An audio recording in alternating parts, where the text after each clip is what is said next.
We're going to do an easy one this week. We're going to get back to some sketching. Over the last year, I painted some of the more advanced animal and nature pictures like the eagle, the horse, the female lion, this rose painting, just to name a few, and there's videos on all of these. But the simple 20 to 30 minute sketches are some of the most fun for me to work on, so that's what we're going to get back to today. Here's my completed sketch. As you can tell, it's a side profile of a lion. It took me about 2 20-minute sessions. And the goal of sketching like this, for me anyway, is to take something complicated like a picture of a lion and really just break it down into simple shapes, forms, and values. So here's a photo of my completed sketch if you want to paint along with. I'll be drawing this one out, but if you're just starting, there's nothing wrong with printing this one out and tracing it onto your paper or your panel. And for this one, I'm going to be using 3 tools. That's an airbrush with a black acrylic ink. I'll be using a black colored pencil and an eraser. I'll put my completed sketch on the left side of the screen, that way you can see what we're working towards. And like always, I'm going to start with the eye here. In my airbrush, I'm using the color black by Schmincke Aero Colors, and I have it over reduced here about 1:1 with distilled water. And I'm spraying right around 25 psi, so I want to start with the darkest values that I'm seeing within the eye. As I move my airbrush in, before I start painting, the first thing that I always do is press down on that trigger. That's going to cause the airbrush to start spraying air, but it's not going to spray any paint until I start rocking the trigger backwards. Like for this lower eyelid, I start moving the airbrush, and as I'm doing that, I slightly rock the trigger backwards. That causes the airbrush to start spraying, and I'm making sure that the airbrush is continually moving while I'm spraying, even if it's just a little bit. This way the paint doesn't build up in one area and doesn't look blotchy. Now for the iris, as I'm spraying this in, you're going to see that the value is a little bit lighter. That's because I'm not pulling as far back on the trigger, so I'm not spraying as much paint. With this single color of black, I'm controlling the values by how much paint is applied to this panel. So if I spray more paint, it's going to be darker. If I spray less, it's going to be lighter. And you'll see later on that I'll be using an eraser as well that removes paint from the surface, making the value lighter. I use that eraser for a few other things as well, like sharpening up edges, but we'll talk about that later when we get into it. And you can see along the lower right hand side that there's a darker shadow that moves down here, so I sprayed in the edges first, and then I started filling in the center. And once everything is down and in place, I'll start spraying more paint over these areas. Of course, more paint gives me a darker value.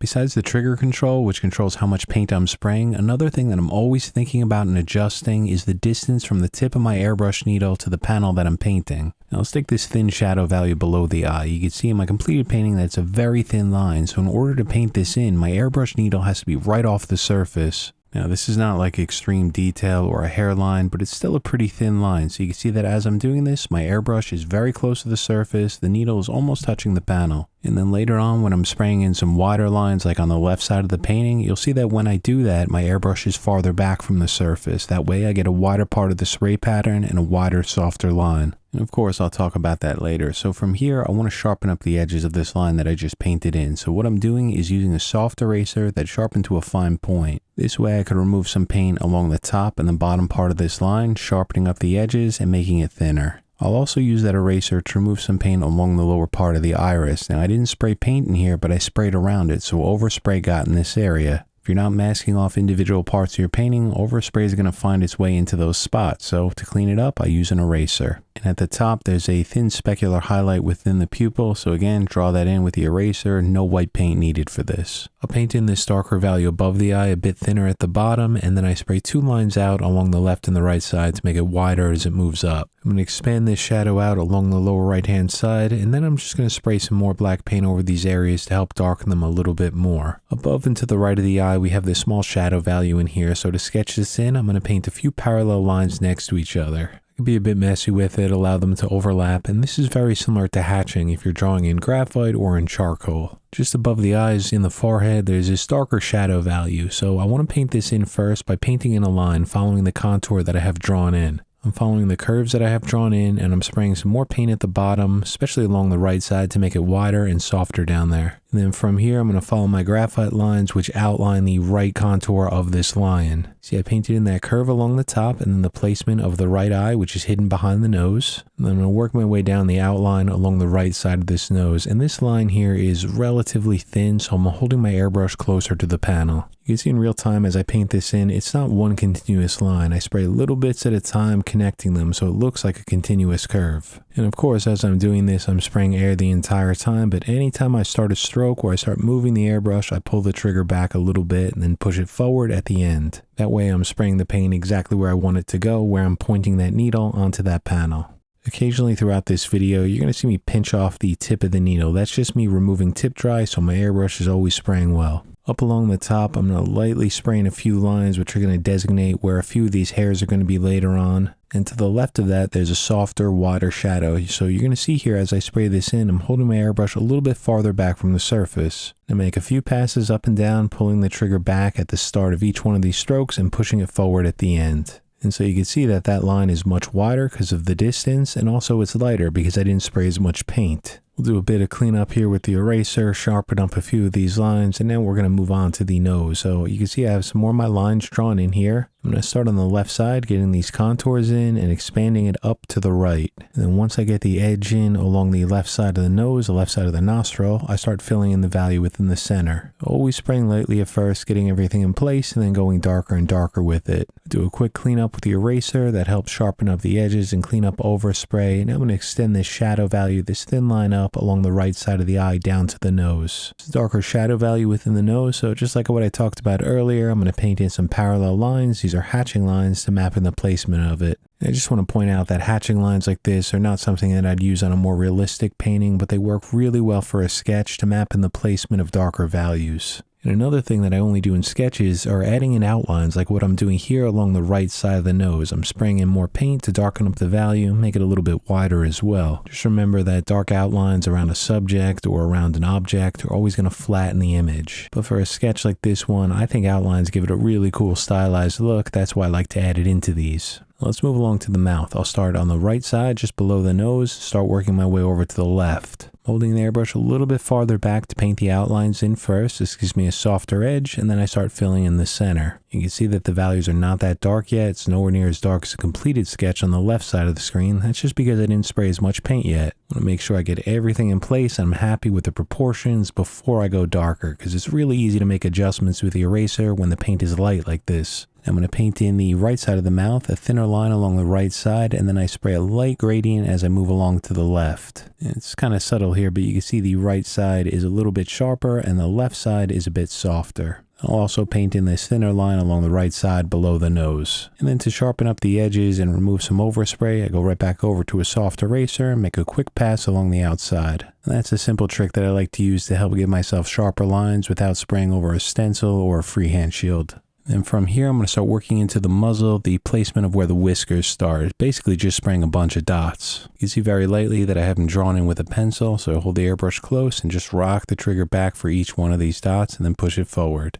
And at this point, I'm happy with the placement of the nose and the mouth, so what I'm going to do here is spray more paint into these, and you can see as I do that, everything gets darker. I only get into the darkest values once I'm comfortable everything is in the correct place. Now from here, underneath the mouth, I'm going to start painting in a very thin line here and then expand it out as I move my way down to the bottom. And what this is going to be is the start of this cast shadow that starts to the left of the chin. I'm also going to paint in the left side of this shadow so I know where the placement of it's going to be, and then I'm going to start filling in the center using some hatching lines like I talked about earlier. Now, like I said at the beginning of the video, when I'm working on a sketch like this, I'm looking to take something complicated like a picture of a line and break it down into the simplest forms and values. So for example, if you look at my completed sketch on the left side of the screen, try to see if you can spot where the darkest values are within this painting. The way that I like to do this is something that I learned in grad school with a ton of life drawing is I like to squint my eyes, and this just makes everything kind of blurry. It blurs out all the small details. And if I do this and look at my completed painting on the left, immediately I'll notice that these three areas that I'm circling are the largest areas of the darkest values. And so by blocking these in place, we're breaking down that idea of light and shadow into very, very simple forms.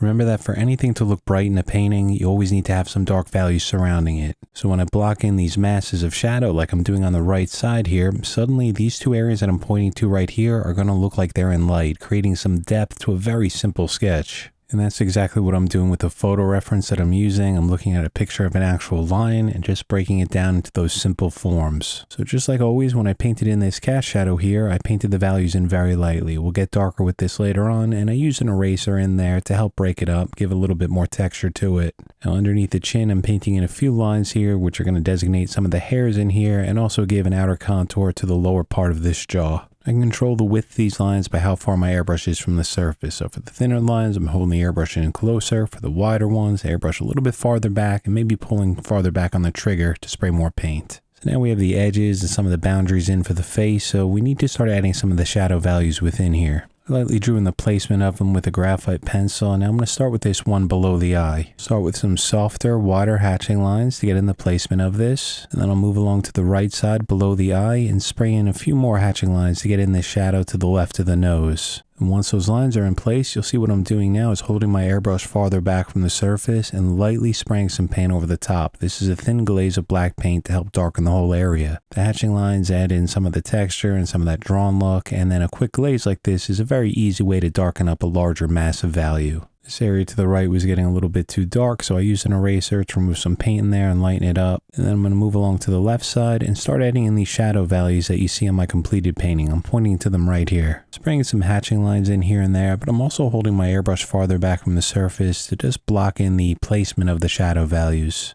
And when I hold the airbrush farther back like that, it gives me a soft blend, very soft edges. This works well if I spray it in light for the first layer. There's a shadow value on the muzzle to the left of the dots that we painted in earlier, so I want to get this in place for now. Start on the right side of it where it's darker, paint that in first by spraying some more paint, and then spray less paint as I move along to the left of it. And so at this point, I have the shadow values within the face blocked in. It looks very simple now. That's kind of the point. That's the idea of blocking it in. So what I'll continue doing here is adding more paint into this area, spraying more into the shadows to help darken them, and spraying lighter, lesser amounts of it into the highlight areas. And as I start doing this, everything is going to look slightly darker, and it also helps smooth everything out because it adds some paint into the highlights as well. Now, a light layer of paint is important because I could use my eraser like I'm doing now to draw into those highlights to give myself the brightest areas within here, and the lighter layers of paint around it start to look like midtones as it moves into shadow. That's good enough for the face for now. We'll come back into this later and make some adjustments. So what we're going to do here is start painting in that next shadow that I talked about a little bit earlier. That's this one right in the middle of the lion below the ear. I'm starting at the bottom, following my pencil lines that I have drawn in, and I want to paint in some wider lines. So as you can see here, my airbrush is a little bit farther back from the surface as I'm spraying these in. That gives me a wider part of the spray pattern, and again, I make sure to not pull too far back on the trigger because I want to keep the values light for now. And you can see within this here where we have another dark value, I mapped in the edges first, filled in the center, and then I painted in the edge along the outer right contour of the ear, and you see I painted a wider line. Airbrush is farther back from the surface for that. Okay, so now at this point, it's nice and simple. These shadow values are in place, so it's time to darken them up. So I'm going to spray more paint. I have the exact same paint in my airbrush the whole time. I'm not switching it out. So 1-to-1 reduction of paint and distilled water. I spray more of it and get darker and darker with the values. And you can see to the left of the ear, I have a pretty subtle gradient in there. I sprayed more paint along the right side, so it's darker, and I sprayed less along the left side, giving a lighter transition. Then before I go any further with this shadow value, I noticed that I needed to add a few more highlights in the face, so you can see that I use my eraser to draw those in. I like to simplify everything for a sketch like this, so there's this lock of hair right underneath the ear that's in highlight and almost looks like a V shape. So you can see how simply I'm painting this in. I'm just adding in the shadows around it. I painted in the right side first, and then I painted in the left. You can see it looks like a V. And once I get those edges in, I'll start filling in that darker value below it. While I'm here, I'm also going to spray some more paint along the left side of the ear to help darken it a bit more. And then with this highlight area in the middle, I'm going to sketch in some very simple lines following the flow or the direction of the hair. Now for the shadow value below this V shape that we just painted in, I'm going to extend it down and kind of curve it over to the right. As I'm doing this, I'm looking for a wider part of that spray pattern, so of course the airbrush is a little bit farther back. And then I'm going to move down to the bottom of that shadow value and start adding a gradient up. So I'm spraying more paint at the bottom, spraying less as I work my way up into the highlight area. While I'm doing this, it's not something that you can see in the video, is that as I start a stroke, I slightly rock the trigger back, and as I get to the end of the stroke, I push the trigger forward. A very quick motion. It's just kind of muscle memory. It gets easier the more you practice it. When I do that, push the trigger forward at the end, I'm not getting a blob of paint, so I don't get that barbell look at the end of each paint stroke.